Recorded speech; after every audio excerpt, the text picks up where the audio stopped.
ilẹ̀ púpọ̀ ó deep gan.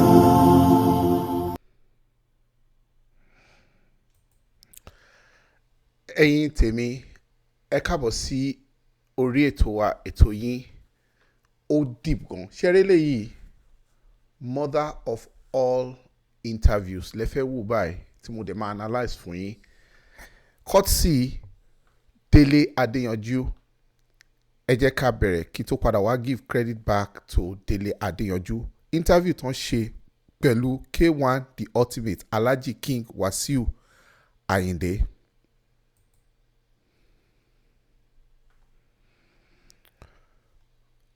What's going on here with my audio?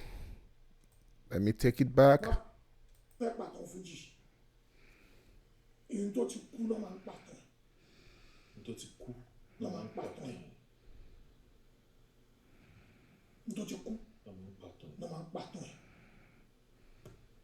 Torí pé nínú nǹkan tó ti kú tó fẹ́ pàtàn ni wọ́n máa ń mú oríṣiríṣi ọ̀rọ̀ sí. Inú ìtàn bá wọn síbẹ̀ àjòótọ́ ìmí àjẹrọ ta ló fẹ́ tu ó dàdí tu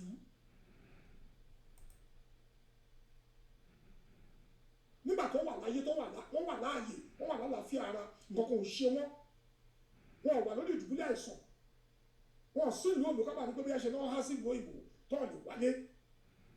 Let's call a spade a spade. Credit goes to Agbaletu, Deleadeyanju, for the snippet that I just used. This is what you call a banger. We would have said another banger. Someone called it the mother of interviews. I'm very happy that I am not new to Deleadeyanju. I started following Deleadeyanju a couple of years ago, and I have watched so many of his interviews and the trajectory of the conversation tí Deleadeyanju tó ní pẹ̀lú àwọn òṣèré. A lot of things náà dẹ̀ tí wàá sọ ní gbangba lórí nǹkan tó ṣẹlẹ̀ láàrin àwọn òṣèré àti àwọn ọ̀gá olórin. Inú mi dùn pé pàtì King Wasiu Ayinde K1 the ultimate àti agbaletu ó padà cross wọ́n padà lè reach compromise or agreement láti pé kí King Wasiu Ayinde kó wá wí tẹnu ẹ̀. And opportunity ló jẹ́ fún K1 láti lè address a lot of burning issues, a lot of accusations and counter accusations. So Deleadeyanju mo gbé fún ẹ o, King Wasiu Ayinde mo gbé fẹ́yìn náà. Ẹ káàbọ̀ sórí ètò ó deep gan. Ẹ jọ̀ọ́ tẹ́ ẹ bá ti subscribe ẹ bá mi subscribe sí channel yìí. YouTube sọ pé àwọn tí wọ́n ń wò mí 75% wọn náà ń wò mí tán dẹ̀ ń padà wá wò mí return viewers, but tí wọ́n ti subscribe. Èmi ṣe project 1000 meaning that mo fẹ́ gbé channel yìí dé 1000 subscribers. Ẹ jọ̀ọ́ ẹ bá mi go ahead kẹ́ bá mi tẹ subscribe button yẹn. Mo ti analyse one or two videos lórí King Wasiu Ayinde earlier in the year nígbà tí ọ̀rọ̀ àwọn àti bàbá Tinubu ṣẹlẹ̀ tí Tinubu kí wọn fún ti òkú mọ́dà wọn. Ẹ tẹ̀ jẹ́ ká kọ́kọ́ gbọ́ nǹkan tí àwọn èèyàn ń sọ náà kí tó wá analyse àwọn nǹkan tí King Wasiu tí wọ́n sọ lórí interview yẹn. Ẹnìkan ní pé this is the mother of interviews everyone has been longing to listen to. Wasiu is not a perfect man, but he has really tried his best in the industry. He should be highly respected. Kudos to both interviewer and interviewees. Very interesting. Another person, Kenny Ego said, I love this man called K1. I can't wait to see the full interview. Thank you, Mr. Deleadeyanju agbaletu. This interview should settle all the nonsense that is going on in the Fuji world once and for all. Keep up the good work. And Connie, with this matured interview, some haters will still come back and attack this man. But the good thing is that God has been busy blessing and lifting K1 above his enemies and those who call themselves nobbies. A lot of things. And somebody said that's why it's not good to take sides in a fight that one does not know the history. This is a must-watch video for Fuji and Fuji music lovers in general. Thank you, Dele, for granting the interview with these Fuji icons. Guys, eléyìí ó loud bàjẹ́ because K1 ti jẹ́ èèyàn tí àwọn èèyàn vilify tó jẹ́ pé they have said a lot of things about him for good or for bad, especially negative things. And honestly, bí ẹni pé kí ẹlòmíì kí wọ́n mú bí igi kan lọ fọmọ́ K1 lé lórí ni, especially àwọn èèyàn tí ó jẹ́ pé wọ́n ti interview lóríṣiríṣi àwọn channels. Agbaletu ti interview some of them náà tó jẹ́ pé comment tí wọ́n ní láti sọ nípa Alhaji Wasiu àtàwọn nǹkan tí wọ́n tú ẹlòmíì túṣu désàlẹ̀ kòkò tó jẹ́ pé nǹkan bíi nǹkan ẹ̀gbin tí Wasiu Ayinde ṣe tí wọ́n allege kó ṣe òun ni wọ́n sọ ṣẹ́mọ̀. Kò fẹ́ sí much commendation fún King Wasiu Ayinde tó ṣe jẹ́ pé a lot of people they ran with the negative narrations táwọn èèyàn ní nípa K1. Now let me first tell you, interview yìí Yorùbá interview ni, ṣùgbọ́n àwọn èèyàn máa ń sọ pé K1 ò lẹ́dúkéṣọ̀n, wọ́n máa ń soríṣiríṣi. Of course, I think he upgraded himself later. Go back and listen to this interview. This guy spoke decently. This guy spoke articulately. This man spoke fluently. Agbabola ni ó ti bá àwọn èèyàn tó jẹ́ pé wọ́n ní much education role, and I think that tó bá jẹ́ Trump gan ló interview ẹ̀ kò lè sọ ju ìtò sọ yìí náà lọ, because tí ó bá ṣe pé bóyá àwọn èèyàn ti mọ history àwọn èèyàn míì bí irú Wasiu Ayinde, you will never meet him and say the kind of way he's expressing himself. Don't code switch, don't code mix, don't sọ Yorùbá àti English. He was saying everything articulately. So kudos to him. Nígbà tí mọ́dà Wasiu Ayinde kú tí mo rí, nígbà tí issue barrister yẹn ṣẹlẹ̀ tí mo rí certain things tí wọ́n ṣe, mo rí pé Wasiu máa ní very strong media team. And today mo dúpẹ́ pé kò ń ṣe PR Wasiu ló wá sọ̀rọ̀, King Wasiu Ayinde fúnra wọn ló jáde wá sọ̀rọ̀. And irú ọ̀rọ̀ tó sọ tó fi jẹ́ pé self-representing ni, kì í ṣe pé nǹkan tó ti kọ sílẹ̀ pé okay ó ń kà lórí, ó ń flow, ó ń sọ jáde. In fact tó bá gba lọ́ọ̀yà tó gba SAN kó gba ṣẹ̀mọ̀ ńgbà míì wọ́n máa gba lọ́ọ̀yà ẹ̀yọ̀ kan, ńgbà míì tó bá fẹ́ really bí case bá ṣe tó wọ́n gba lọ́ọ̀yà 5 jù bẹ́ẹ̀ lọ 10 20 àti rí case tó yẹ pé àwọn ẹlòmíì máa ń volunteer tó bá gba 20 lawyers or 20 SAN kò lè ṣe iṣẹ́ tí Wasiu Ayinde fẹ́nu ara ẹ̀ ṣe, repair of public image, publicity wọn, negative image wọn, you understand. He is so, intelligent in the way he answered the question articulately and adequately, wisely, with wisdom. So if this man is succeeding, no matter his antecedent, definitely he has native intelligence, he has natural wisdom, and give it to him. Kí ni àwọn highlights sí interview yẹn, tí snippet tí deleadeyanju kọ pé jáde, and for you to know pé interview yìí ṣe hot. 43,000 views in just 24 hours. That shows you wípé Wasiu is someone tó yẹ pé kò ṣe fọ̀rọ̀ sẹ́yìn ní àwùjọ. Àwọn nǹkan kan wà tó jẹ́ bí àwọn nǹkan tí deleadeyanju agbaletu tó post, and part of the answers tí Wasiu sọ ni pé ẹni tó bá kú ni wọ́n pàtàn ẹ̀. Ó dà pé issue barrister náà kọ́ fi bẹ̀rẹ̀, and Wasiu sọ pé he knows Alhaji Barrister when Wasiu was rather a young boy, and ó jẹ́ ìgbà tí Alhaji Barrister tán ṣe kíni tí wọ́n ṣì wà nínú a very very small apartment, according to him wọ́n ṣì ń gbé ní yàrá kan. I think ìyẹn bá deleadeyanju ní òjijì. He wasn't expecting to hear that at all. She understand wípé ìgbà tí Barrister ti wà ní one room òun ni Wasiu ti mọ̀ wọ́n, because people used to say wípé Alhaji Wasiu wípé kíni wípé ó lọ ṣe ọmọ ọ̀dọ̀ ní ọ̀dọ̀ Barrister pé ń ṣe ló jẹ́ pákà fún Alhaji Barrister, because wọ́n máa ń fẹ́ fi yẹn wọ́ Wasiu pé kí ló wá dálé, kò sí kan tó lè dálé ní wípé he was just an errand boy for Barrister. He was just one of the people tó máa ń bá park speaker. Well, nobody should despise the days of little beginning. Tẹ́ bá gbọ́ story irú àwọn Sunny Adé náà wọ́n ṣe máa ń sọ nípa wọn nìyẹn wípé people like ọ̀dọ̀ baba Sala nkankan náà ti kó speaker. Ṣe rí àwọn èèyàn wa wọ́n máa ń gbàgbé pé kò sẹ́ni tó sábà máa ń build ilé látòrí roof àti ilẹ̀ pẹ̀pẹ̀ náà ni àwọn èèyàn ti máa ń build ilé. So some of those things tí wọ́n sọ is not supposed to be ìbàjẹ́ fún àwọn èèyàn wọ̀nyẹn, because somebody has to do what, to start from somewhere. So Alhaji Wasiu has been able to debunk the fact pé ṣe mọ̀ bí ẹni pé ọkàn lọ ṣe máa ṣe bí alágbàfọ̀ máa lọ fọṣọ fún Barrister máa kó speaker.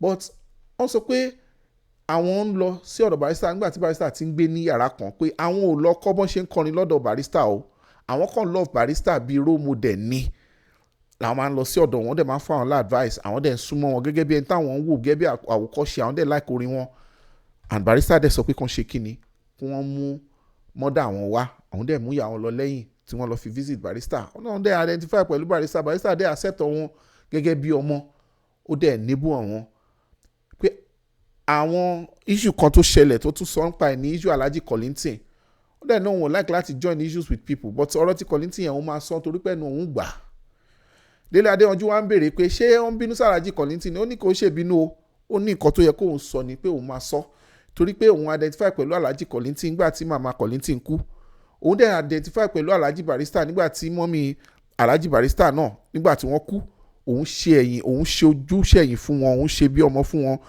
I mean he didn't brag shemo sometimes people believe that Wasiu brags a lot and he didn't brag in fact tó bá ṣe pé bóyá ó ti nǹkan tó sọ ń kà ní ìyá wò pé wọ́n bá kọ́ ni àbí pé wọ́n làákàyè tán fi kọ́ kalẹ̀ ó ń sọ naturally ni and my respect for him grew a 100-fold àwọn èèyàn kan tiẹ̀ sọ pé he just changes their orientation their opinion and perception of Alhaji Wasiu ó ní pé òun dúró ti Alhaji Kollington tó yẹ pé òun gbé àwọn who is who láti attend the burial mama Kollington pé òun dẹ̀ náwó òun nọ́ra kì í ṣe pé ó sọ láti brag ó kàn sọ gẹ́gẹ́ bí nǹkan tí òun ṣe ni ṣe understand wọ́n ní Alhaji Kollington wá ń sọ pé torí he didn't go to I think the grievance is that Alhaji Kollington will attend the burial mọ́mí Alhaji Wasiu Alhaji Kollington wá ń sọ pé reason ni pé òun pe Alhaji Wasiu ò gbé call Alhaji Wasiu ò dáhùn Alhaji Wasiu wá ń sọ pé ìgbà òun nìyẹn wá di excuse báwo ló ṣe jẹ́ pé o pé òun ò gbé call pé I mean ìyẹn ò accurate náà pé kó wá nǹkan mi sọ kì í ṣe pé o travel lọ sábrọ̀d tó bá tẹ̀ pé òun tó ń gbé call pé ṣé èèyàn wá disturb ẹ láti show up ni pé èèyàn tó ń join hands láti fún ẹni 100% your mother a befitting burial tó ń dẹ̀ gbé bùkátà burial yẹn tó ń handle finances yẹn 100% you understand pé kò yẹ kó rí bẹ́ẹ̀ I mean òun yẹn ó dùn Alhaji Wasiu dẹ̀ ń tẹnumọ́ pé kí ni nǹkan tó fẹ́ sọ fún oúnjẹ tójú bá kojú pé nǹkan tó ń sọ fún Alhaji Kollington is not an insult because kò ṣeun ní pẹ̀lẹ́ ńgbà tí ìyá òun kú ó kàn fóun ní flimsy excuse ni ṣe ti understand so ìyẹn jẹ́ nǹkan bíi tí Alhaji Ayinde Wasiu tó sọ now ara nǹkan tí Alhaji Wasiu tún sọ lórí interview yẹn tó wà germane òun ni pé Délé Adéyanjú fẹ́ mọ̀ bóyá ó ti bú Barrister rí pé wọ́n máa ń sọ pé ó ti kọrin bú Barrister ṣe ti understand sorry lórí ọ̀rọ̀ Kollington yẹn àti Wasiu sọ pé ṣé Alhaji Kollington wá rò pé sorry làwọn jẹun ni pé wọ́n kàn sọ pé sorry pé àwa tán síbẹ̀ pé òun mọ̀kàn tẹ́ anybody fẹ́ bá wọn sọ and I think it's justified because ó sọ reason pé they have a history together òun dẹ̀ dúró tí ń gbà ọkùn màmẹ́ òun dẹ̀ ṣojú òun ṣẹ̀yìn ṣe ti understand now in my own opinion mo rí ẹ gẹ́gẹ́ bí ìjà ìfẹ́ wọ́n máa parí ẹ̀ náà nìkan tó ti mú tó ti sọ tinú ẹ̀ síta ẹlòmíì máa bẹ ìjà tí ò ní sọ tinú ẹ̀ síta you understand so Délé Adéyanjú béèrè question kan ṣe wọ́n ti gé àwọn kìnìyàn wọ́n ti gé tó yẹ kán ti gbé àwọn adùnbẹ̀ wọ́n ti gbé pamọ́ débi pé tọ́wọ́n máa release full interview yẹn àbí tọ́wọ́n máa release ẹ̀ díẹ̀díẹ̀ àwọn èèyàn lè máa wò ó Alhaji Wasiu lóun ò sọ eléyìí rí ṣùgbọ́n òun ò bú Barrister rí bí àwọn èèyàn sọ pé òun bú Barrister àwọn ò bú Barrister ipò àwọn fẹ́ believe pé kò ṣẹlẹ̀ rí mo dẹ̀ láì bó ṣe gbé ọ̀rọ̀ yẹn kalẹ̀ pẹ̀lú làákàyè ó ṣẹlẹ̀ bí ẹni pé kò ṣẹlẹ̀ ó ní nǹkan tó ṣẹlẹ̀ ni pé ọ̀rẹ́ òun kan ló ní issue pẹ̀lú Barrister and then àtòun àtọ̀rọ̀ òun yẹn àwọn jọ apologize later ipe iṣu ẹni ló fẹ́ tọwọ́ ẹni bepo torí pé òun kò lábò pẹ̀lú ọ̀rẹ́ òun yẹn òun kọrin pẹ̀lú ọ̀rẹ́ òun yẹn pé ẹ̀ṣẹ̀ tẹ́yìn yẹn ṣe Barrister ó ta bá òun ó ní ṣùgbọ́n òun ò fẹ́ mention names nítorí pé àwọn kan wà tó yẹ pé wọ́n sí ara láti defend ara wọn pé tí èèyàn ò bá sí mọ́ tí ò sí láyé tí wọ́n bá ń rojọ́ tẹ́jọ́ yẹn bá kàn ẹni ò ní opportunity láti defend ara rẹ̀ pé wọ́n bá lè yọ máa rojọ́ ẹni tó bá tí ó bá sí excuse me bóyá ẹni tó ti kú mọ́ ó ní ìyànda sàwábà òun ni ẹni tí ó ta òun sí Alhaji Barrister ipe ibẹ̀ yẹn ni kíní ẹ̀ ti ta bá òun torí òun àti ìyànda wọ́n jọ wà together lọ́jọ́ yẹn ní bóyá Liberty Stadium àbí bí kan ṣáà náà lọ ṣeré ni ibẹ̀ yẹn ni kíní ẹ̀ ti gbà kan ó dẹ̀ handle conversation yẹn dáadáa but ìtótùkù tó sọ fún Délé Adéyanjú àwa ò rí yẹn now lórí ọ̀rọ̀ bó ṣe di olúayé Fuji, ó ní òun di olúayé Fuji lẹ́yìn ìgbà tóun ti kọ́kọ́ di ọba Fuji, bóyá Liberty Stadium lọ́nà ti di ọba Fuji yẹn.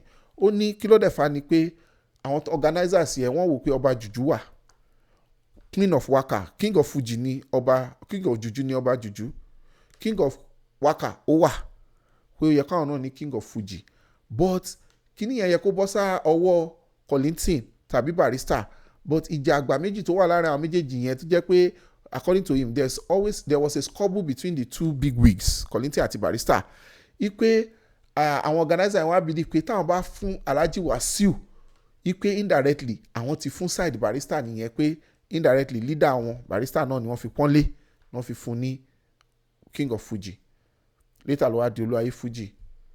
Lórí ọ̀rọ̀ tí man kí wọ́n ṣe ń porúkọ yìí Àyànkúnlé tó sọ, torí ọ̀rọ̀ yẹn wá tó ràn gan last year táwọn èèyàn wò pé òṣèbí ni Wasiu, bóyá ẹ̀jẹ̀ wà lọ́wọ́ ẹ̀ àbí pé kankan ó ṣàn lo àwọn ọmọ ẹ̀, ó ń lo àwọn ọmọ ẹ̀yìn ẹ̀, wọn kò fẹ́ kán níláárí, ó ń lògo wọn, ó ń lòrawọ́ wọn. Wasiu béèrè pé lórí blood sample yẹn báwo ni èèyàn ṣe máa parọ́ mọ́ òun wípé nígbà tí òun ò mọ anything nípa nǹkan tí wọ́n ṣe. Ó ní béèrè pé was I the one that collected the blood sample, ṣé òun ló ń gba sample yẹn lọ́wọ́ wọn ni. Ó ní so báwo ló ṣe òun ṣe máa ní kankan ṣe pẹ̀lú blood sample yẹn tó máa fi máa rope òun in. Wọ́n dẹ̀ béèrè lórí ọ̀rọ̀ Àyànkúnlé, ó ní Àyànkúnlé kọ́ lórúkọ ẹ̀, pé Àyànlọ́wọ́ ni ẹni yẹn ń jẹ́, pé òun lòun sọ ní Àyànkúnlé, pé òun lè ń change orúkọ yẹn, pé òun ò dẹ̀ fẹ́ bá bọ̀bọ̀ yẹn join issue torí ọ̀rọ̀ tí bọ̀bọ̀ yẹn sọ interview tó grant Deleadeyanju interview yẹn break internet o. Ó ní but òun ò fẹ́ join issues pẹ̀lú ẹ̀, wípé òun try a lot fún àwọn band òun dẹ̀ ṣe a lot, òun ṣe bẹbẹ fún bọ̀bọ̀ yẹn, pé but gbogbo nǹkan táwọn bá ṣe náà kọ́ ni àwọn èèyàn máa ń sọ, pé òun fẹ́ ní issue, òun fẹ́ make any issue out of it. Lórí issue àwọn tí orí Fuji, ó lòun name Fuji ní Fuji. I hope I'm not mistaken on that, and if I am, well, I take that back. But Fuji Musician Association of Nigeria, no, òun register Fuji, not that òun name Fuji, pé òun register ní Corporate Affairs Commission, pé inú ilé òun ni wọ́n ti kọ constitution yẹn, ó dẹ̀ dárúkọ àwọn tó wà ń bẹ̀, pé Ọlọ́run lòun láti ṣe a lot of things, ṣe ti understand, wípé inú living room òun ó dárúkọ àwọn tó wà ń bẹ̀, ó dárúkọ lawyer àwọn tó jọ draft ẹ̀ àti private secretary òun àti lawyer òun tó yẹ pé wọ́n draft ẹ̀, tó dẹ̀ pé òun champion kìíní yẹn tí wọ́n fi lọ register fúnmọ́ yẹn Fuji Musician Association of Nigeria ní Corporate Affairs Commission. Ọlọ́run lòun láti ṣe a lot of things fún ẹgbẹ́ yẹn àti fún àwọn ọmọ ẹ̀yìn wọn àti fún ọ̀pọ̀lọpọ̀ èèyàn. Ó ní but kí làwọn èèyàn ṣe fóun. So interview eléyìí ó jẹ́ ó dà pé àtẹ̀tí rí kankan kí tó gbàgbé, ó sọ kankan nípa ìgbà táwọn èèyàn ń gbẹnu àtẹ́lù pé ó ní bó ṣe sọ̀rọ̀ sí ààrẹ Tinubu pé wọ́n wà disrespectful. Èmi náà jáde ńgbà yẹn mo kọ́kọ́ sọ pé kí ni why is Wasiu Ayinde so wrong, pé kí ló ṣe tó wrong. Later tí mo wá béèrè, torí mi ò kì í ṣèjẹ̀bú, pé ṣé àwọn ìjẹ̀bú máa ń pe àwọn ẹ̀dá àwọn lórúkọ ni, táwọn èèyàn sọ pé kò rí bẹ́ẹ̀. Mo wá padà wá ṣe another video pé well ọmọ ò lè ṣe kíní, ìdí babalọmọ ti bá ti bí, ó yẹ kí èèyàn máa bọ̀wọ̀ fún àgbàlagbà. Interview gan ó jẹ́ kémi náà tún rí Alhaji Wasiu in another light, torí ó ṣàlàyé, ó ní kò ṣe pé bóyá ìdí politics àbí pé tó rán pé òun fèrè làwọn ti mọ́ra. Ó láwọn ti mọ́ra ní àdúgbò, pé ẹ̀gbọ́n àdúgbò ní Tinubu, pé ẹ̀gbọ́n mi ló pé ó ní ẹ̀gbọ́n mi ni. Ó sọ pé màmá Tinubu àti màmá tòun wípé bí ọ̀rẹ́ náà ṣe jẹ́, wọ́n tún jẹ́ bí àyè àdúgbò àti àdúgbò fúnra wọn, pé kí àwọn èèyàn padà lọ wo ìgbà tí Aṣíwájú kí òun fún bẹ́rẹ̀ àmọ́dá òun, kó sọ pé màmá ti Wasiu àti màmá tòun pé wọ́n ti wà ní ọ̀run nísìn, which means pé màmá wọn lájọṣepọ̀. So kì í ṣe pé bóyá wọ́n kàn mọ́ra casually, wọ́n mọ́ra délédélé, àwọn òbí wọn náà mọ́ra, àwọn mọ́dà wọn mọ́ra. Ṣé ti understand pé àwọn kì í ṣe pé àwọn kàn meet ara wọn overnight. So ó sọ yẹn clearly, which means pé familiarity yẹn ti wà fún wọn tipẹ́tipẹ́. Pé so I mean ṣẹmọ he was able to explain that one. Ṣẹ́rí máa yẹn tó bá ṣe pé wọ́n gbé assignment yẹn fún public relations strategist tó jẹ́ image maker ni, in fact ẹni yẹn ò lè ṣe better job than what Alhaji Wasiu did. He did a lot of damage control, a lot of image laundry, image repair, and Ori profile are completely. This interview is going to go down in history. Dele Derrick is not just a journalist. He's not just an interviewer. Dele is an is a media historian. Mi dẹ̀ tí rí ìkejì Délé ìkejì ẹni tó tún fẹ́ dàbí ibẹ̀ náà rí òun ní Edmond Obilo ní Splash FM àwọn yẹn solid torí Délé ẹ̀mí mọ̀ bóyá kọ̀ǹpútà kan ó fi kọ̀ǹpútà chip kan sí brain ẹ̀ ni tó fi jẹ́ pé tí dé tó máa ń bá sọ̀rọ̀ báyìí bójú orin ni a máa mú history ní ẹ̀ jáde a máa mú date jáde a máa mú orúkọ jáde tí ò dẹ̀ ṣe pé ẹ̀dẹ̀ rí lórí interview ẹ̀ pé kì í ṣe pé ó gbé iPad àbí laptop dání ẹni torí ẹ̀ pé gan ni Ọlọ́run máa fún Délé Adéyanjú ṣe Délé tó bá ń gbọ́ ilé Ọlọ́run máa fún ẹ ṣe o you are very great in this industry. Finally Wasiu sọ nípa pé òun jẹ́ member Celestial Church wípé òun jẹ́ tó máa ń wá tó ń ṣáà ń wá ìdí ẹ̀sìn tó ń wá dáadáa ẹ̀sìn pé both Christian and Muslim ni òun ṣe pé òun ti ẹ̀kọ́ church fún sẹ̀lẹ̀ gan pé òun kọ́ church pé ọmọ ìjọ mímọ́ lòun. I think gbogbo àwọn kan wọ̀nyí is going to endear a lot of people more to King Wasiu Ayinde K1 the ultimate K1. Mi ò rí jù báyìí lọ torí pé ó yẹ kí èmi náà kíkan make sure pé I acknowledge this effort by Dele Adeyanju and I appreciate the maturity of Alhaji Wasiu to come on that interview with Dele, and it's good. It's a very good PR for him because I wá síbẹ̀ láti wá sọ tẹnu ẹ̀ torí Wasiu tẹnu mọ́ pé òun fẹ́ sọ̀rọ̀. Now that he has spoken, King Wasiu Ayinde, you didn't just speak. You normally you have spoken and you have spoken well. Ṣé rí pé ó tún wá ṣàǹfààní ó wá ṣoore gbogbo ọ̀rọ̀ yẹn awuyewuye yẹn ó ti lọ́lẹ̀. But now you have been able to explain your own part and to clear a lot of misconceptions about yourself, even if they are 100% true or ṣẹ́mọ̀ èèyàn máa ń tà láti make sure pé òun èèyàn ṣáà ní sọ́ra rẹ̀ ní kò dáa ṣùgbọ́n ó jẹ́ pé gbogbo nǹkan tó sọ nípa Wasiu gbogbo ẹ̀kọ́ lórí bẹ́ẹ̀, and he has been able to maturely, intellectually, tactically, wisely, cleverly, handle the conversation in a way that represents the true narration, the true situation of things. Alhaji Wasiu, congratulations for this interview. Dele, banga lele yo, èmi ò mọ̀ bóyá interview Dele come out hot Dele lọ, because this is an epic and it gladdens the heart of the lovers of Alhaji Wasiu, and also it is now balanced. Pé agbẹ́jọ́ ẹnìkan dá àgbà òṣìkà ni. Dele has been able to bring Alhaji, and Alhaji has been able to, K1 has been able to explain his own part, which is fair enough, fair bargain. Ẹ ṣé tí ẹ wò mí gẹ́gẹ́ bí nǹkan tí mo sọ tẹ́lẹ̀, YouTube ní pé 75% ẹni tẹ́ ẹ̀ ń wò mí lẹ́ẹ̀ tí subscribe ẹ jọ̀ọ́ ẹ bá mi go ahead láti subscribe ká gbé channel yìí wọ 1000 kẹ́ tó bá mi share ẹ share kó kan Alhaji K1 Wasiu Ayinde the ultimate kó dẹ̀ kan èèyàn mi náà agbaletu, because I respect what he's doing, not because of this video. Tẹ́ bá wo mo ti sọ sẹ́yìn tí o tiẹ̀ ní ṣe pẹ̀lú Alhaji Wasiu, mo ti mention Dele Adeyanju bíi 3 or 4 times because he's someone tó ní pedigree to stand out ní the brand and the nature bó ṣe ń ṣiṣẹ́ is excellence oriented. Dele, congratulations to you, and èmi náà rí jù báyìí lọ màá rí lórí eléyìí tó ń bọ̀. Ẹ bá mi sọ opinion tí yín sínú comment section gẹ́gẹ́ bí ẹ̀yin náà ṣe mọ̀ wípé ó jinlẹ̀ púpọ̀ ó deep gan.